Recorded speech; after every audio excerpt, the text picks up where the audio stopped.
Hello guys, क्या हाल है सबके। आई होप सब बढ़िया होगे। तो जैसे कि थंबनेल देख ही लिया होगा, तो आज की इस वीडियो में आपको बताऊंगा कि जापान क्यों नहीं आना चाहिए, किसको नहीं आना चाहिए। और सीरियसली इस वीडियो में जो मैं बताऊंगा ना, अगर आपने वो करके आए तब यहाँ पे लाइफ ठीक है। और अगर ये चीजें करके नहीं आए ना, तो मैं सीरियसली आपको बोलना चाहूंगा कि यार, आप अगर इंडिया में हो या किसी भी कंट्री में हो, अगर आप अपने कंट्री में 10, 20, 15 हजार की सैलरी पे अगर जॉब कर लेते हैं मंथली, आप बहुत खुश रहेंगे। यहाँ पे आके अगर आप 1 लाख 1.5 लाख भी कमा लेते हैं तो वो खुशी आपको मिलेगी नहीं।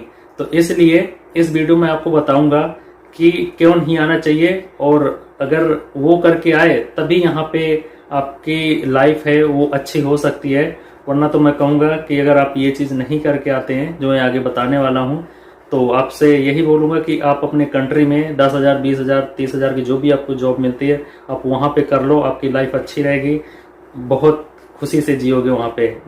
तो बिना देर किए वीडियो को स्टार्ट करते हैं, और वीडियो बिना स्किप किए हुए देखना, और आप शेयर जरूर करना। जो भी जापान आना चाहता है, आपका यार हो, दोस्त हो, जो भी है, शेयर जरूर करना है, ठीक है गाइस। तो चलिए वीडियो को स्टार्ट करते हैं।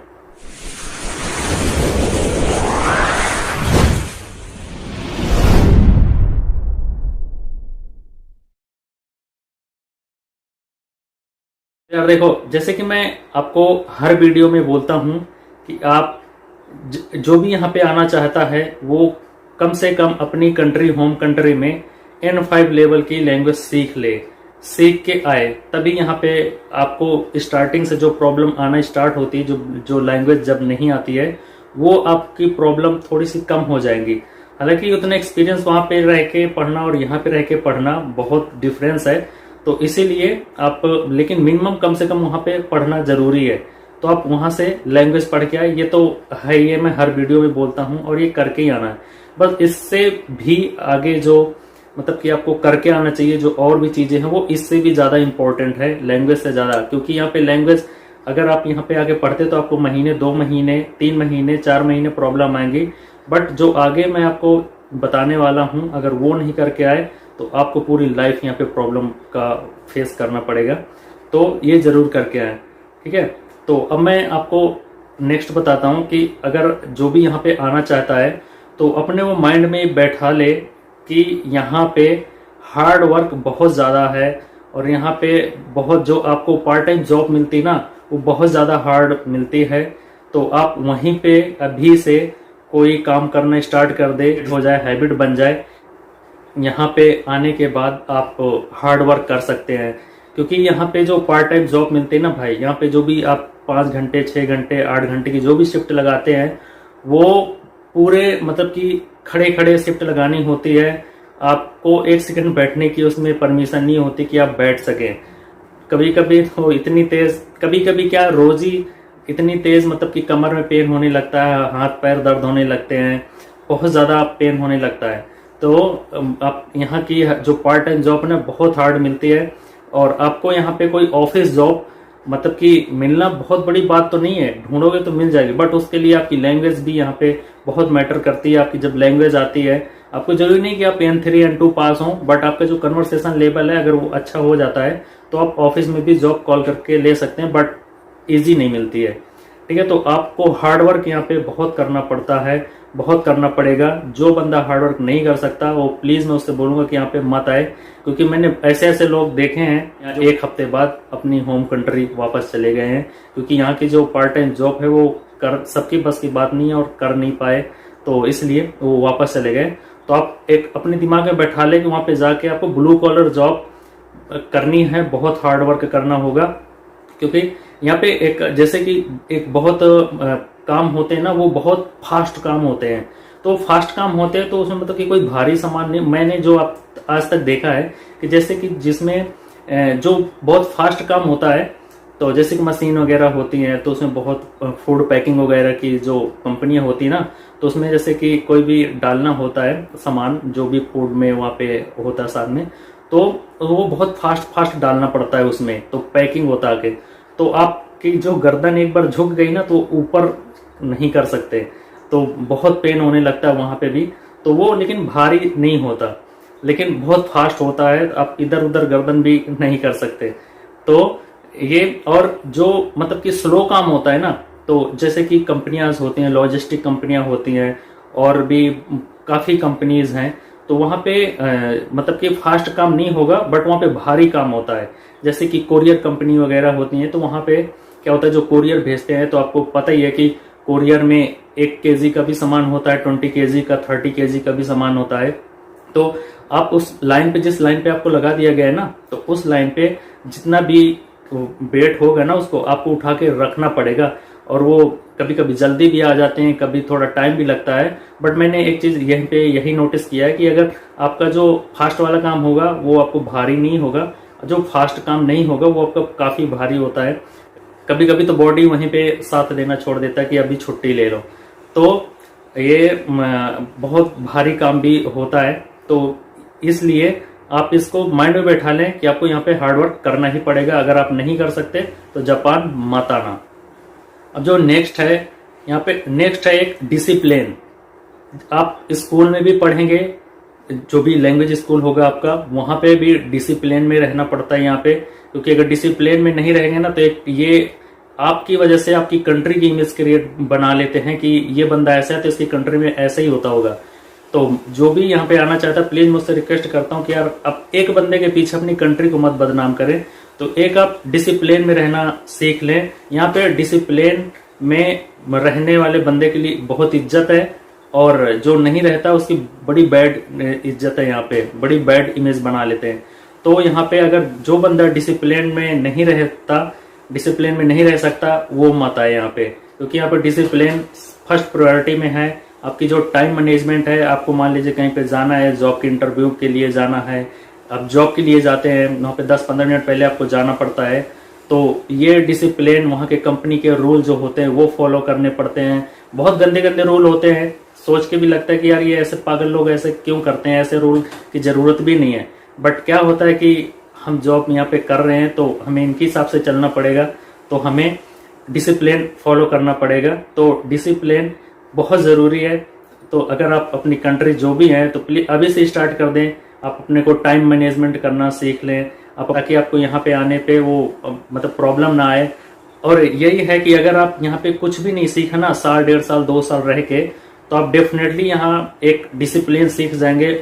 और वो डिसिप्लिन ही एक बंदे को ऊपर लेवल तक लेके जाता है।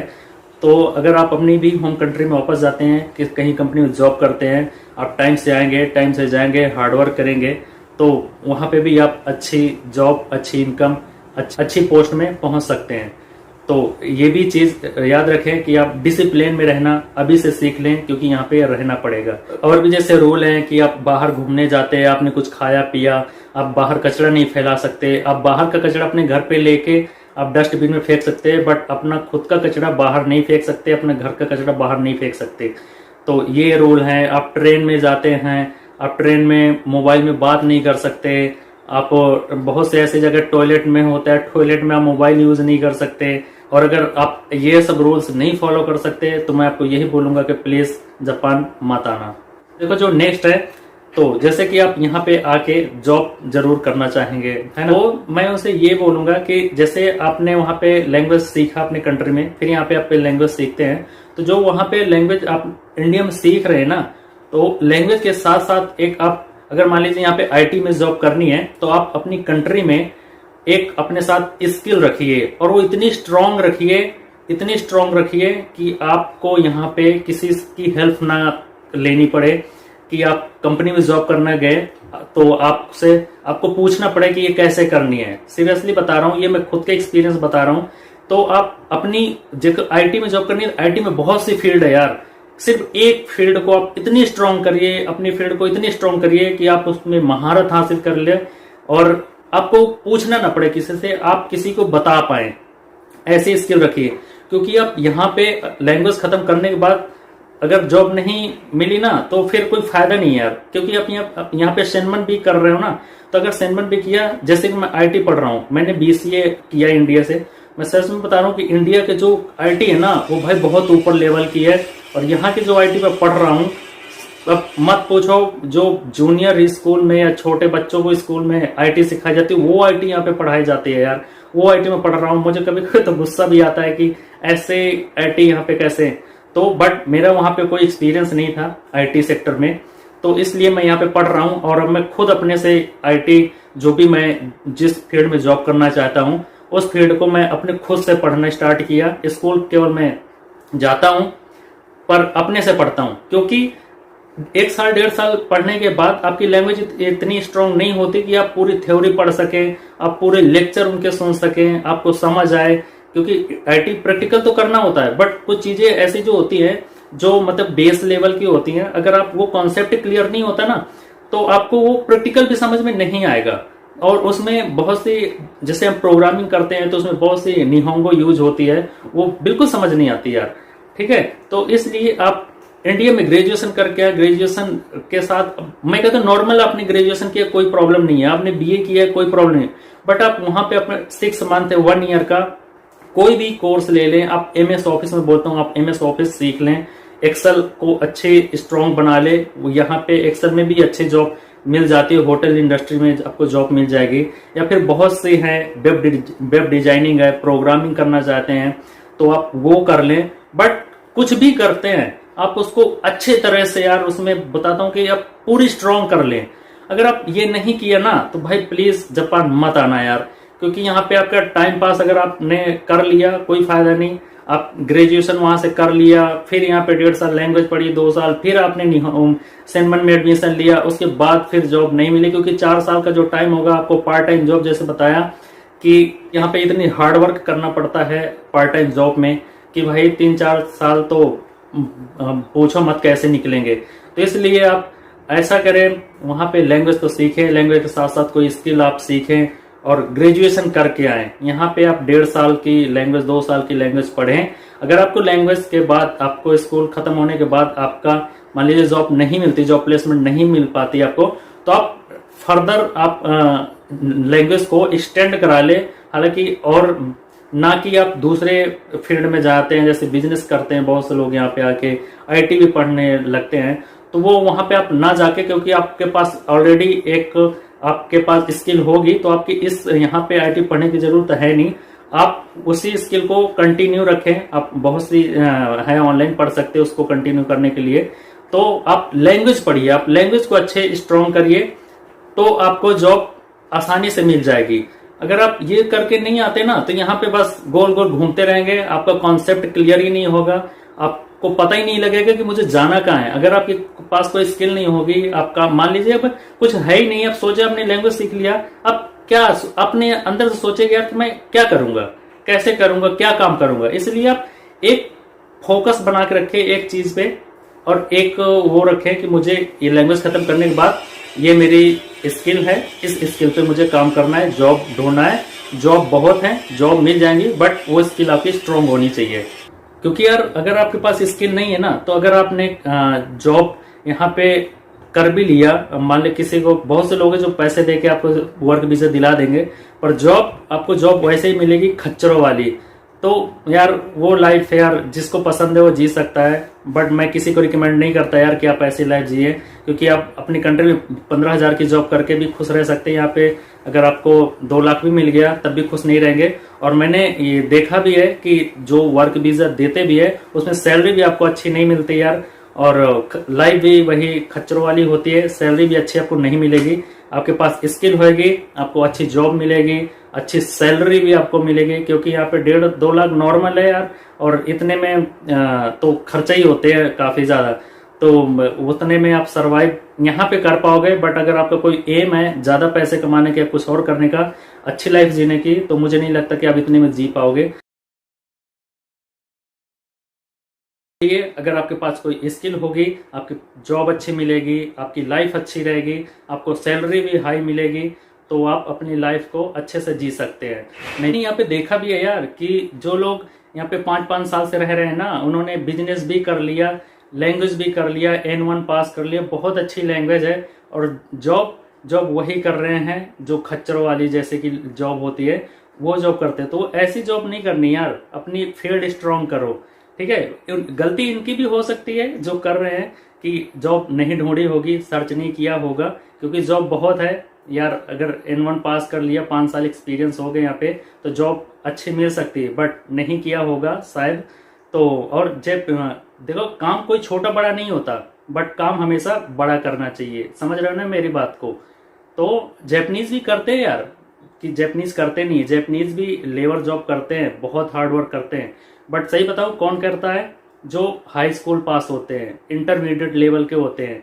कोई भी यहाँ पे अच्छा पढ़ा लिखा बंदा ऐसी जॉब नहीं करना चाहता, सब कोई अच्छी जॉब करना चाहता है।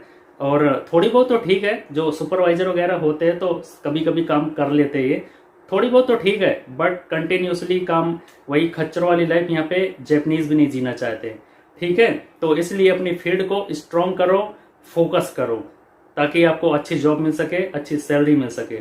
ठीक है गाइस, तो ये प्लीज जो भी चैनल पे न्यू है, चैनल को सब्सक्राइब करना, वीडियो पसंद आए तो वीडियो को लाइक करना। आपका कोई भी क्वेश्चन है आप मुझे इंस्टा में या वीडियो के कमेंट में पूछ सकते हैं, मैं आपको बता दूंगा। और जो भी जापान आता है, जापान में आकर आपको हेल्प चाहिए, मैं ऑलवेज आपके लिए तैयार रहता हूँ करने के लिए।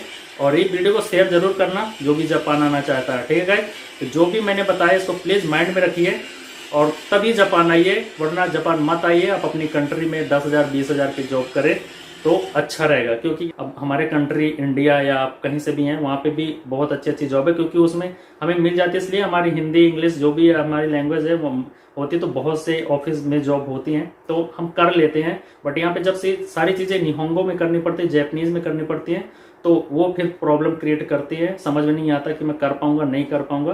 तो इसलिए आप वहीं पे अपना सब कुछ सीख के आए, यहाँ पे सिर्फ लैंग्वेज सीखे। ठीक है, मिलते हैं किसी और वीडियो में, तब तक के लिए bye bye, sayonara, take care.